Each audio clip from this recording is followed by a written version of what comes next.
It's Saturday evening, and it's time to talk about the very best comic books in the entire universe. Now, Drew was in New York Comic Con selling some comic books and stuff like that, but we do have a ringer coming in to replace him. We've got Gabe Hernandez from Comical Opinions and Weird Science. How you doing, Gabe? I'm doing fantastic. Thank you very much for having me. Happy Saturday. Yep. I was contemplating going to New York Comic Con as well. As a matter of fact, if you see in my hand, this is what an official New York Comic Con press pass looks like. So I actually have one, but I ran into a conflict, couldn't go. But I'm happy to fill in because this is just as good, if not better, than being there at New York Comic Con. Absolutely. New York Comic Con's loss is our gain. Before we get into the really great stuff, and there's like 5 comic books we have to talk about, I do want to mention that I'm getting pretty put off by Ultimate Spider-Man by Jonathan Hickman. This week we had another Dave Messina issue. No action, no Spider-Man, stuff like that. It's happened many times. And really there wasn't almost any Peter Parker. There was him playing some chess with his children. Basically a, J. Jonah Jameson, Ben Parker investigative type of issue here.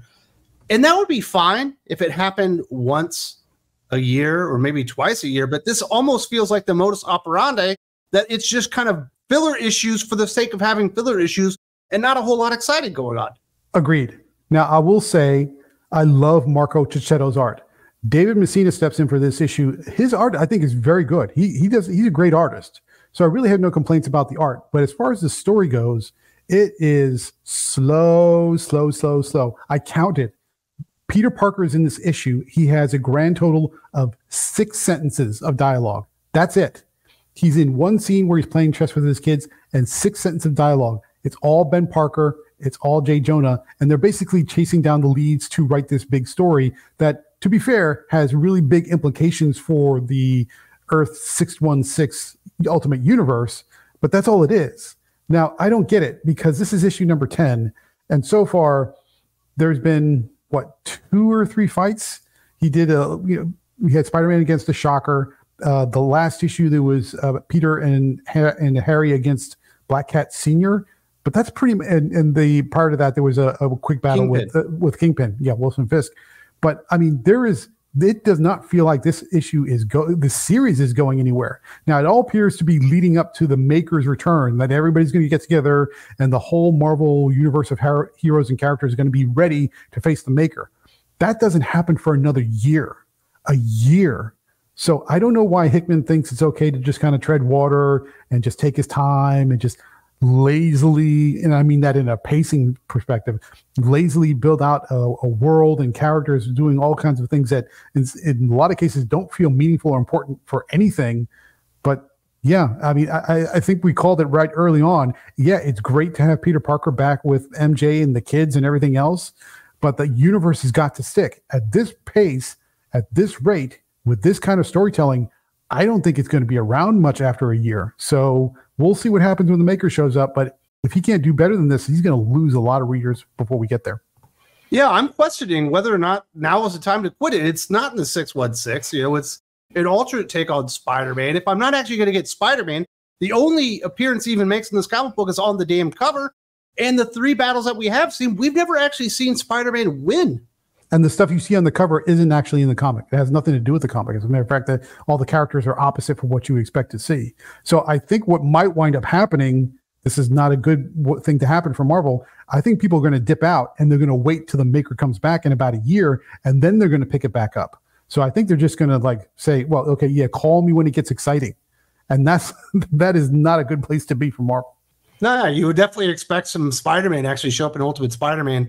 He might actually win a battle or two, but thus far, Peter Parker Spider-Man has done nothing really of significance whatsoever in the comic book. It's just kind of sitting there waiting for something important to happen. And I found that absolutely frustrating with this Ultimate line. And it's not just Spider-Man. Ultimate X-Men was paced really weird before I gave that one up. Ultimate Black Panther is kind of a meandering book as well. The Ultimates does a whole lot of stuff, but it does it so poorly that you almost wonder if it's worth investing in an Ultimate Wolverine at this point. And I think what's most odd about Peter in this issue a little bit, we saw it a lot in the previous issue, is Peter doesn't seem to be taking this very dangerous predicament seriously. He's sort of acting like, oh, I'm a superhero now, and this is kind of fun, and my family's in on it. It's kind of fun. And yeah, there's some danger, but, it's not a big deal. people are trying to kill him. People are trying to kill his friends. It's not too long before he starts to recognize that they may try to kill or harm his family too, but he's not acting at all like this is a big deal and he should be protecting his family. He should be taking this seriously. And that, I think, is a big problem for how the character is represented. And also, if they do wind up going with some kind of Uncle Ben moment, that's going to make that moment not hit the way it should, because you kind of get the impression, well, if you were taking this more seriously, you wouldn't be having that problem, or your Uncle Ben might still be alive. And I don't think that's the way they want to go. Not for an adult who's married with kids. You sort of get that tone. You're married with kids. I'm married with kids. Do you not take their safety seriously? But somehow that's how Peter's treating it here, and it doesn't make any sense. Absolutely. That's a very frustrating series, but we do have 5 comic books that we have to talk about, the very best of the week. Starting off on the indie scene, we have Jupiter's Legacy Finale #1, Mark Millar writing, Tommy Lee Edwards on art.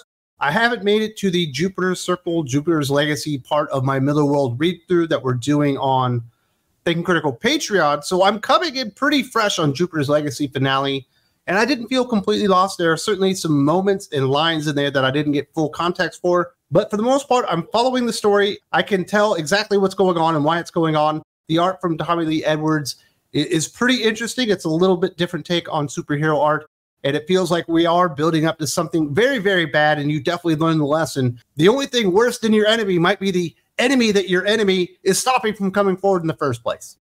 Yeah, if Earth didn't have enough trouble from the, I forget the name of it, Palaxians, I think is how you pronounce that. If they didn't have enough trouble, now they've got another planet that's kind of coming after them too. Now, I will say up front, if you're not familiar with Jupiter's Legacy and you come into this cold, you can follow what's going on, but there's a lot of context because you're picking up like right in the middle of a cliffhanger. You will be lost as far as how did they get there? Who are these people? What's going on? I very much recommend that you go back and read the first volumes and try to work your way into it.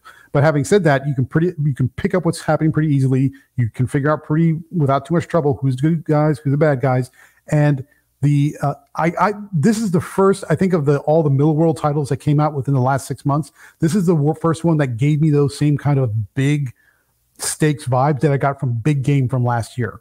So you got a lot of big things happening, a lot of big swings, a lot of big energy, and you're like, oh, snap, what's going to happen next? And it very, very much ends on one of those big cliffhanger, shocking surprise twist kind of things to kind of get you going. So I would recommend you go back and read the volumes leading up to it, because the cliffhanger might be a little bit confusing if you come into it cold. But otherwise, this was a banger of a first issue to kind of get the last arc going. Yeah, it's one thing that Mark Millar doesn't have a problem with is building stakes and making it feel important. Speaking of him, Prodigy, Slaves of Mars #3, Mark Millar writing, Stefano Landini on art. Prodigy is an interesting character. We're seeing Edison with his long-lost, kind of forgotten brother as they're coming together, reminiscing about their father, while they're building like pen bombs and all these kind of improvised munitions that they're building out of day-to-day products and stuff like that. Then next thing you know, that bad German guy with the weird butterflies visits him with a cat and sends him on a mission that might involve the U.S. president. And while there is some outlandish action in here, it's absolutely hilarious and fun every step of the way. And it is a nonstop kinetic action comic book. Yeah, I think the word that applies to me most with this issue is personality. Imagine, I mean, if you're a Big Two reader, imagine if Mr. Terrific and Reed Richards paired up and just decided that they were going to, deal with this villain that was coming after them, but they didn't have any of the money or their labs or anything else. They just had to take up whatever items they could find and create these ridiculously phenomenal weapons and gadgets to kind of overcome these ridiculously impossible obstacles to get where they're going. It's a lot of fun. And I think that's the second word that comes to mind. It's fun because you see these guys do things that are almost magical with their special gadgets. They're completely even-tempered. They don't lose their cool. They're like, oh, we have 10 minutes to stop nuclear devastation of the planet. No big deal. Give me a ballpoint pen, some bubble gum, and a paper clip, and I'll take care of it. It's that kind of energy. It's sort of MacGyver times 10. And so you'll definitely have a lot of fun with this issue. It's just so over the top and almost, it's not quite wacky, like cartoonish wacky, but it gets just close enough that you're like, wow, that's pretty cool. And a lot of amazing stuff that's really going to give you a good time. Absolutely. Millar World is once again on fire, and it sounds like he's going to announce that they're going to have 5 or 6 new Millar World series coming out in 2025 as well. So that'll be really exciting. Also going to recommend Flash Gordon #3, Jeremy Adams writing, Will Conrad on art. This thing was really good. Like the beginning, I don't know, third of it maybe is a Ming origin story. And most writers would have made that an entire issue. Thank goodness Jeremy Adams isn't most writers. And he says, yeah, let's introduce the character, show you how diabolical he is. Watch him screw over Flash Gordon. And the way that happens was absolutely phenomenal. But we do see Flash Gordon overcoming some outstanding odds. And the Will Conrad art is absolutely chef's kiss on this one. A perfect marriage of writer, artist, and character, in my opinion. Yeah, there's a couple of things to take away from this. First, you get an origin story from Ming, which is not something that you see too much of. Second, it's still very much a serialized story, which is very much in keeping with the classic Flash Gordon mode of storytelling. Third, I think Jeremy Adams is now establishing himself that his time at DC Comics is not a fluke. He's not a great writer because he's got great DC characters. He takes that style and he's moving it over to a different publisher with a different property, and he's still bringing that same level of quality storytelling. Now, I love Flash Gordon because I'm a super duper huge pulp fan. I love all the classics like The Shadow and The Phantom and all that other stuff. So Flash Gordon is right in my wheelhouse. So I can tell you right off the bat, he's being faithful to the character. He's telling the stories that feel authentic to how that genre of storytelling should go. And Jeremy Adams, especially with Will, you're right, Will Conrad's art is top tier. I mean, it is great stuff. So if you like sci-fi, action, pulpy, in that serialized vein, you're absolutely going to love this story. It is. We've had several adaptations that came out in the last year that have really been hitting it between Flash Gordon, Space Ghost, Johnny Quest. I know everybody's not into Johnny Quest, but I like it a lot. So I'm seeing some adaptations that are really nailing it, and this is definitely one of them. It's definitely creeping into the running for one of the 10 best comic book series of all of 2024 in my book. I imagine we're going to be hearing from that on down the line when we get to the end of the year. Also going to recommend Prairie Gods #2, Shane Connery Volk writing and illustrating. He was the illustrator on the Nottingham series from Mad Cave. This is also from Mad Cave. I assumed, based on the first issue, that this series was going to be about the race car driver Fred. That is not the case. It's more of a look about this area of the country and all the weird lore and weird happenings going around here. This particular issue, we get to learn about the sheriff. Weird stuff going on here, and the art by Shane Connery Volk is so over the top amazing. It really nails all of it. I was expecting to see more Fred, but I'm excited to see some other parts of the history and weird things happening around in this area. Yeah, the name of the town is called Broad Acres. So it's this like sort of desert town in the Midwest. The whole series so far, there's only been 2 new issues, but this whole series so far kind of has that serialized Twilight Zone kind of vibe with a mostly supernatural type of twist. And so, yeah, this is kind of stuff that you don't see too much of unless we're doing something like a creep show anthology or something coming out of Image like that.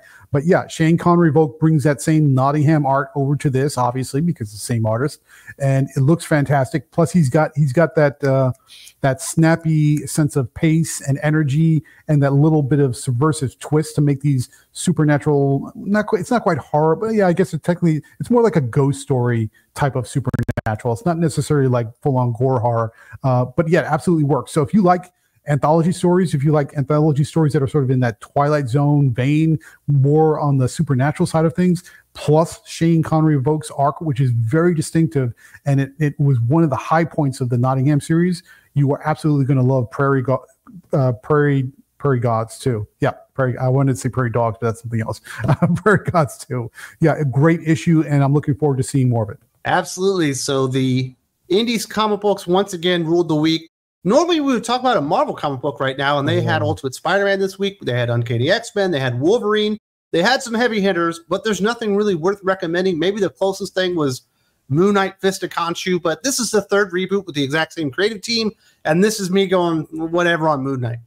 Yeah, Moon Knight, they're lost. I mean, they made a big deal about killing Mark Spector, which I think was mostly handled well, sort of. Not everybody's cup of tea, but you knew he was coming back. And when they brought him back, it was just sort of kind of a nothing issue in the middle of the Blood Hunt event, which nobody, I don't think, even cared about, and nobody remembers. And now that he's back, he's just sort of meandering. Again, I like Jed McKay on Moon Knight. He's got to get a better handle on villains. He's got to bring his A game. Now, as far as the rest of the Marvel, we already talked about Ultimate Spider-Man. From the Ashes, in my mind right now, is bleh. It's just a meh enormous release. It is, I mean, I think I'll still take it over how the Krakoa era started to end up. I think that it's a step above, but so far, no enthusiasm, nothing original, no great ideas, nothing to grab you. And the issues are either okay or terrible. Or something in between. Nothing is hitting. Nothing is just immediately instant win. You have some decent ones. I think X Factor probably is the one that comes the closest to being consistently decent. But outside of that, no, it's a dud from Tom Brevoort. I don't know what he was thinking bringing some of these writers on with some of these storylines, but so far it's a dud. Go to DC Comics. We are going to recommend Green Lantern 16, Jeremy Adams writing, Zermanico on art. We've had Theros appearing to be assassinated in the last issue. That might not be the case. And we get this awesome fight between John Stewart, Hal Jordan against the Star Shroud, this weird zombie kind of version of a lantern or something like that. But it's a really cool thing. You got chains around necks. We have engines bursting off and burning people to a crisp as Hal Jordan tells Carol, "You're the only one that can fix this ship. If I don't come back, I don't come back." We get to see what the other Green Lanterns are up to. Been very, very exciting. It feels like they're building to something absolutely monumental. The biggest thing to happen to Green Lantern since Blackest Night. There are so many big, I would say, consequential things that are coming out of Jeremy Adams' run on Green Lantern. Again, there's his name. This is the second different title that's on today's show that we're talking about, a Jeremy Adams written comic.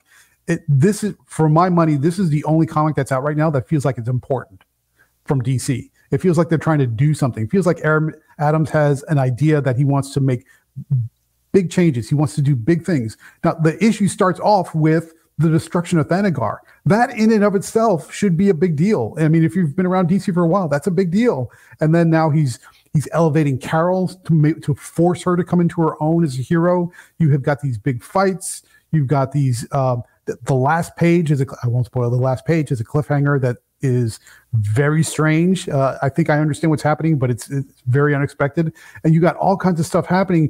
Plus, you have a new Green Lantern Corps that's now based on Earth. You've got an intergalactic civil war happening between all the lanterns. You've got all these things happening. It feels big. It feels important. That's how every DC comic should read. And I'm loving it so far. And I hope Adams stays on the title for a while, at least until he, kind of finishes whatever he's trying to do. Now that he's announced for Aquaman, I'm getting a little concerned he's trying to do too much all at once.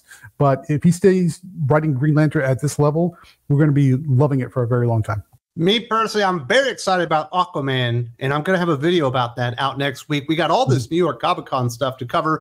But first, we did have to hit the very best comic books of the week. And I do want to say thank you very much to Gabe for joining me, filling in for Drew this week. I'm happy to be here. Again, follow us on Comical Opinions on all the socials and our YouTube channel. Follow us on Weird Science DC Comics and Weird Science Marvel Comics, all the same socials and YouTube channels. Happy to be here. Happy to talk comics. And thank you very much for joining. And happy New York Comic Con weekend. And if you would like more stuff like this, but much, much bigger with our good friend Jim, also from Weird Science, we do have the Hot or Not podcast. It's exclusive to Think Critical Patreon. If you haven't checked that out, there's a link in the video description. You go there. The doc is right here. Not only do you get the Hot or Not podcast, you get Doc Unfiltered, you get the Doc Q&A, as well as all the other podcasts and extra videos there that people don't see here on YouTube. Exclusive to Patreon. Hope to see you there. There's a link in the video description.